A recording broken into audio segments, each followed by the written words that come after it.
Bonjour à toutes et à tous, c'est la salle d'expédition avec Prof. Aujourd'hui nous allons faire le chemin 2 de Har. Chemin qui est plutôt complexe à vrai dire, plutôt long aussi. C'est sûrement le chemin le plus long, même quand on rush. Donc voilà. Première chose à faire, c'est se stacker en MF avec les araignées, comme d'habitude. Et ensuite nous allons courir un petit peu. Donc il y a quelques mobs. Dans ce chemin vous aurez des mobs qui sont typiques à ce chemin. Comme des berserkers. Enfin des borgnes. Les borgnes ils infligent de gros dégâts à distance, donc il faut être au corps à corps avec eux. Il y aura aussi les mini techniciens Lankest, les profanateurs que vous voyez là, qui ont un nuage de poison autour d'eux. Mais vous en faites pas, je vais vous expliquer au long. Donc le profanateur, nuage de poison, il balance aussi des haches de temps en temps, il s'amuse. Tapez-le à distance, le poison fait plutôt mal, c'est rien de se faire mal pour rien. Nous allons aussi pas mal runner dans ce chemin pour ne pas perdre trop de temps. Comme vous allez le voir, nous allons utiliser le fait que nous ayons 2 envoûteurs, donc 2 masses invisibilité ainsi que 2 voiles. Donc nous allons courir pour éviter de se taper les mobs pour rien. Nous vous conseillons de faire pareil, de ne pas perdre trop de temps avec ce chemin, ce serait dommage. Voilà, donc des berserkers qui accumulent la fureur et le pouvoir. À un certain moment, ils font quand même très mal, mine de rien, donc faites attention. On ne peut pas leur retirer la fureur si je ne me trompe pas, mais le pouvoir par contre on peut leur retirer. Donc retirez-leur si possible. Sinon ils feront plutôt mal.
Première partie de rush, nous allons utiliser l'invisibilité et on va se retrouver au premier boss.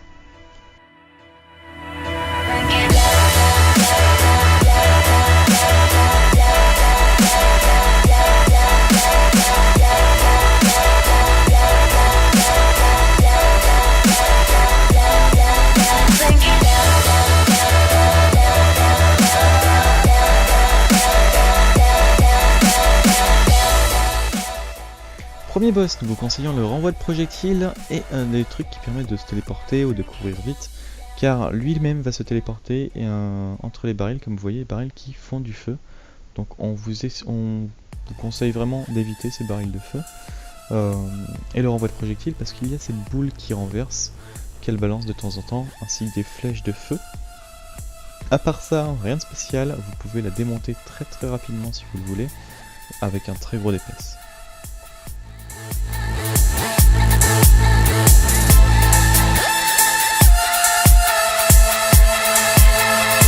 Fuck all that funny job.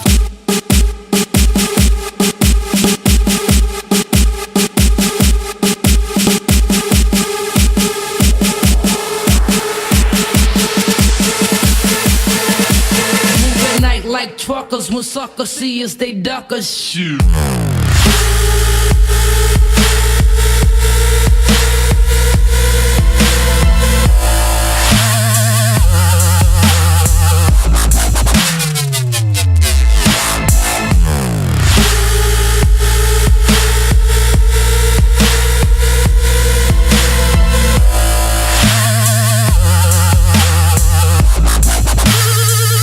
All that funny job.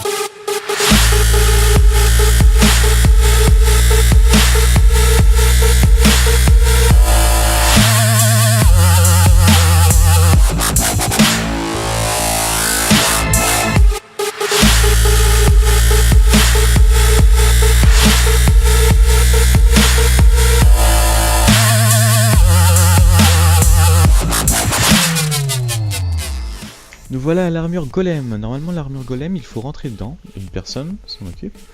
rentre dedans. Les autres la rechargent au fur et à mesure parce qu'elle va utiliser le bouclier. Un bouclier qui permet en fait de passer à travers beaucoup de mobs que vous allez voir dans la prochaine salle. Et donc elle permet de passer sans aucun souci. C'est comme un bouclier de gardien compétence 5, mais qui permet de bouger aussi. Sauf que nous n'allons pas faire ça, nous allons pas perdre de temps avec ce genre de choses. Nous allons utiliser le fait que nous soyons invisibles pour traverser. Je pense qu'un guerrier peut le faire solo, même avec une armure Zerk. Il peut rusher facilement, il a plusieurs compétences qui permettent de runner, d'esquiver, tout ça. Donc un guerrier solo peut le faire, un voleur, je pense que c'est possible aussi, il a pas mal d'invisibilité. Et comme vous voyez, les araignées et les abominations font très mal. Donc la combinaison est quand même conseillée. Donc vous utilisez le bouclier, et dès que vous avez utilisé le bouclier, vous demandez à un de vos congénères de vous recharger avec les pistolets qu'il y a un peu partout dans cette salle et juste avant, et ainsi de suite. Ça demande beaucoup de communication, donc vocal requis, ou en chat, c'est un peu plus complexe. Donc là, pour la suite de ce run, ça va être un peu plus dur aussi, car il y a un nouveau type de mob que vous rencontrerez très peu dans les autres chemins, c'est la sentinelle. La sentinelle qui balance une bannière qui ne permet de pas sortir, comme la compétence 5 en gardien, au marteau. Compétence qui donc demande la stabilité pour en sortir, ou un anti-KD, ou un téléporte, ou quelque chose comme ça. Comme vous allez voir, l'abomination là peut faire mal mine de rien, mais à part ça, on va se retrouver juste après le run.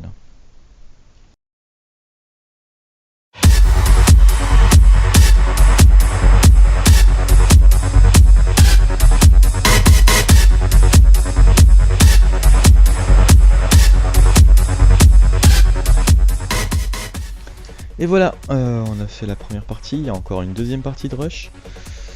On se retrouve au prochain DES.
L'abomination berserker.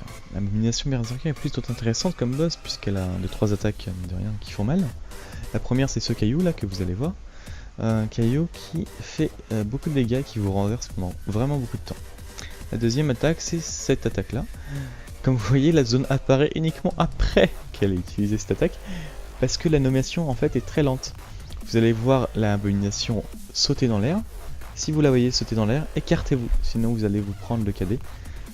Troisième chose à savoir sur cette abomination berserker, c'est que elle tout d'un coup chope la fureur et fait très mal. Donc il y a des fusils tranquillisants, que c'était les éleveurs dans la case qui en avaient. qui permettent justement de lui retirer comme ceci l'enragement, un peu comme certains, c'est un boss classique au final. Bon, beaucoup des MMO on retrouve ce système de combat où il faut retirer le fait qu'il soit enragé. Donc les éleveurs de l'encaisse repop, ne vous en faites pas pour ça, vous aurez toujours des fusils à disposition. Faites attention quand même, elle fait très mal.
still in me.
Le Lupicus giganticus, ou Giganticus lupicus ou GL pour les intimes, boss obligatoire pour tous les chemins de Hara.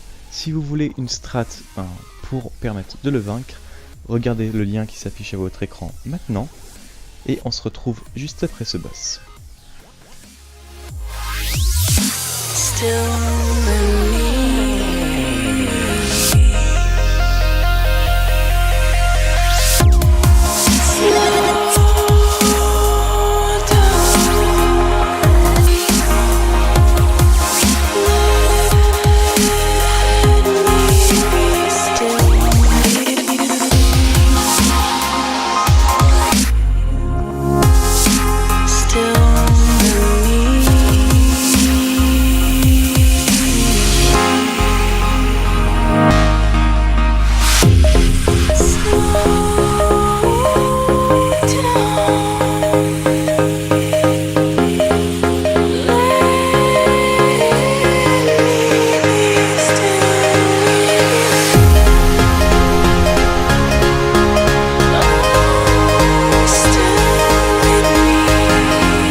light is traveling to a point on earth. Through the universe,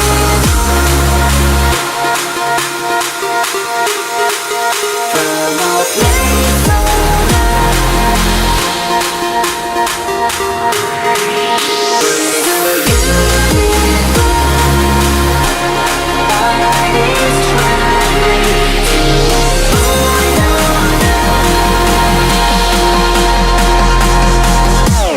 through the universe, stars burn brightly from a place on earth.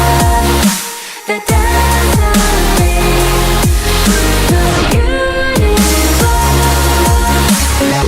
light is traveling to a point on earth. It's glimmering.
It's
Le Picus est maintenant mort, vous pouvez les rusher. En effet, il y a toute une partie où il va falloir courir maintenant.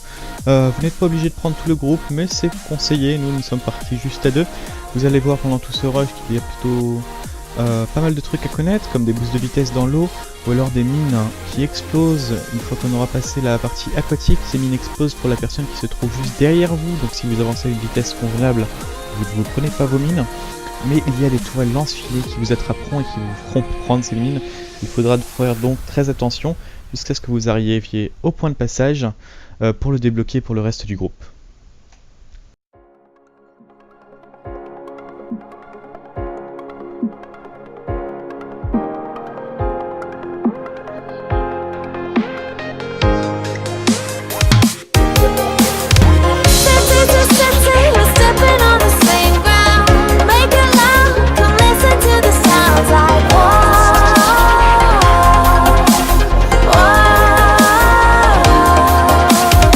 Open around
Alphar, le serpent des vagues, a une strat plutôt particulière. Nous allons l'attaquer du coin ouest de la salle, qui permet d'éviter pas mal d'ennuis. En effet, ce boss peut faire pas mal de dégâts si vous l'affrontez à son endroit de pop, mais ici ça réduit pas mal de choses. La première, c'est qu'il fait beaucoup de dégâts lui-même. La deuxième, c'est qu'il invoque des clones qui font pas mal de dégâts eux aussi. Troisième, c'est qu'il a des attaques qui sont plutôt dévastatrices. Il y en a une qui attire vers lui, une autre qui fait un tonneau, compétence utilitaire type de bombe pour un ingénieur. Tir rapide, fait beaucoup de dégâts. Je vous conseille le renvoi de projectiles pour ça. Et voilà. Il a aussi une attaque plutôt spéciale alors qu'il est au centre de la salle. Vous pouvez vous protéger en utilisant les caisses. Mais vraiment, ne le tapez pas au centre de la salle. Faites comme nous, vous n'aurez aucun souci pour le battre.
Voilà donc les mini techniciens de l'enquête, ainsi que les gros trucs que vous avez déjà sûrement vus, les machins qui explosent là, en plein de petits vers. Donc l'explosion en elle-même fait pas mal de dégâts, les vers peuvent faire pas mal de dégâts, vous pouvez leur envoyer, ce sont des projectiles. Les mini techniciens de l'enquête sont à primary, puisqu'ils infligent la stupeur en continu sur l'un de vos alliés. Donc soit vous les cadez, soit vous utilisez quelque chose, mais il faut pas qu'ils infligent la stupeur en continu sur un allié, c'est plutôt chiant. Quand il y en a un seul, c'est pas dérangeant, mais avec deux mini techniciens de la caisse, ça fait deux de vos alliés qui sont en stupeur constamment, ils peuvent même pas se heal, donc pensez que ça peut faire mal finalement, mine de rien.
got to slow down.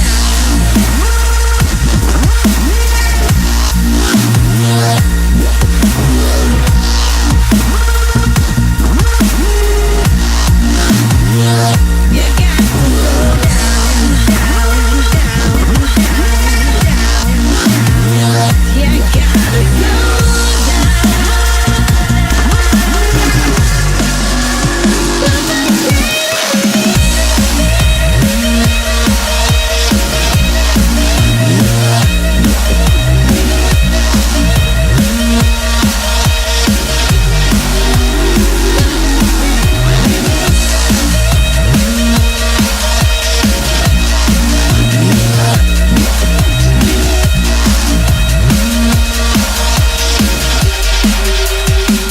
You got to slow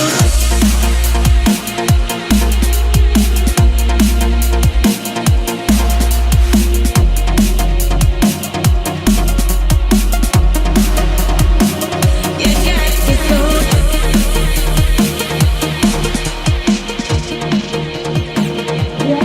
to slow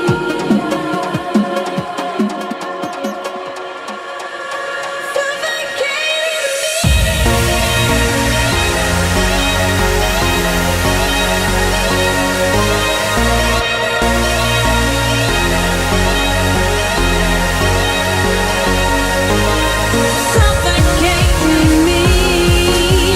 I can hardly breathe. You got to slow down, down, down, down, down. You got to slow down.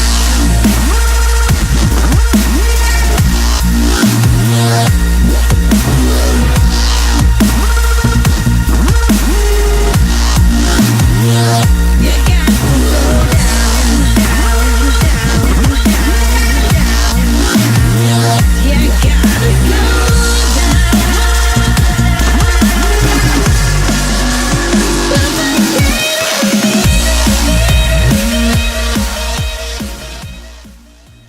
L'un des groupes le plus difficiles de ce donjon, c'est celui-là, avec plusieurs mini-techniciens de l'enquête ainsi que les borgnes.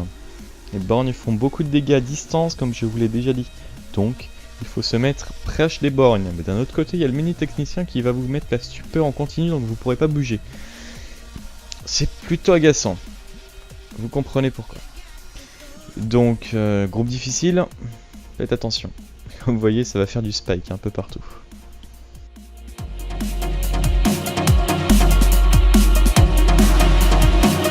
You got to slow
Et nous voilà au dernier boss, Brie. Il va falloir simplement prendre le buff qui se trouve sur cette machine jaune là-bas. Donner ce buff à une seule des personnes de votre groupe. Vous ne pourrez pas la donner à davantage de toute façon. Cette personne devra effectuer un très grand DPS sur le boss, ce qui permettra d'éviter le pop incessant de mobs. Et une fois que le boss arrivera à 50% de sa vie, vous pourrez tous l'attaquer et la massacrer. Merci à tous d'avoir visionné cette vidéo, c'était la Sado Expédition, et passez une excellente journée.